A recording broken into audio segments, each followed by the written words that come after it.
Something that always annoys me is when I'm at a restaurant or a cafe or something, and I sit down at the table, and it wobbles. You know what I mean? One of the legs of the table isn't even with the others, and while the table remains functional, you're constantly playing a balancing act with it when you shouldn't have to. It's a table. Be a table properly. This is Cal. It's UN Day at school, so he's wearing a traditional Filipino barong Tagalog. Cal is Filipino. Or is he? Originally, I was going to make a documentary exploring whether I really am Filipino or not. But that's a what kind of question, and beneath it was a hidden why question. Why do I want to be Filipino? The truth is, I could lay claim to 3 heritages. I spent 13 years growing up in Singapore, but anyone who spent time in Singapore knows that there is a huge difference between being a Singaporean that, does national service and being someone who just goes to an international school that has the reputation of being the annoying Americans. And I could claim to be American. I sound American, and I'm pretty understanding of the culture, but I don't feel American. Really, my only connection to this country is my passport. So that leaves me with option 3, the Philippines. But if my desire stemmed from the process of elimination, it'd be a weak, overly simple, and uninteresting desire. And I'd like to hope that it's not. This is the Philippines. My parents grew up here. My grandparents grew up here. My great-grandparents grew up here. And after that, we've lost track. But that's far enough to show that I am the first person in my family to grow up outside of these 7,000 islands. Already, for my birth and my upbringing, I'm different. My default settings were that of an outsider.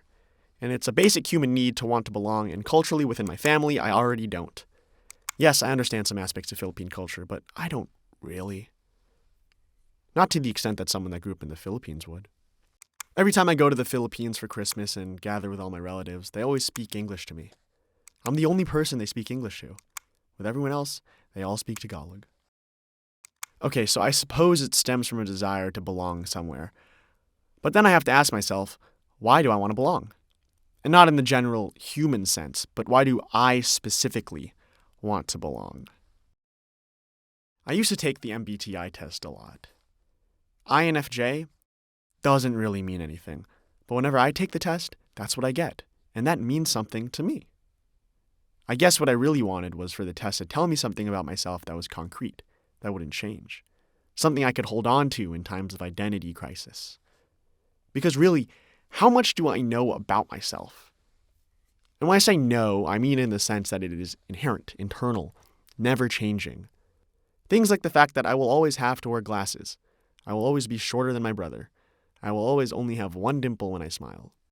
But go beyond those very basic physical traits or whatever. And how much do I really know about myself? I'm not sure if filmmaking really is what I want to do moving forward in my life.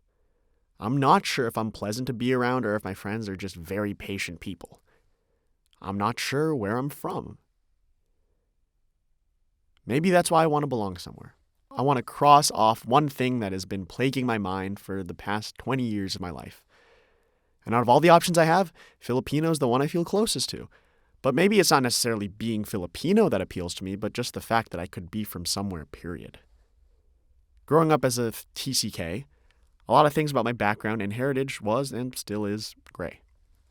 While there's definitely some liberation in being able to relate to different cultures, there's also a sort of bleakness to it. I could be anything, but that means that I could also be nothing, and I don't want that. I've grown up surrounded by Filipino culture, yet I've always been at the outskirts, and I'm scared that someone is going to notice that my heritage is built on shaky foundations. And I want to be part of that Filipino network. I became friends with one of my oldest friends, Aiden, when we were 6, because when we met, we realized we were both Filipino. It was that simple. But what if we had met when we were older and he said to me, "Oh, so you're not really Pinoy?" And not in a disparaging way, but just in a way that he would recognize that there is a cultural gap between us and that I'm not authentically Pinoy. So yeah, the table. The common solution is to jam a wedge under the shortest leg, providing stability while you look for a more permanent solution. But sometimes after a while, you forget there was ever an issue in the first place. Being Filipino, that's something that's in my blood, and therefore should be in my heart. But it's just not there yet.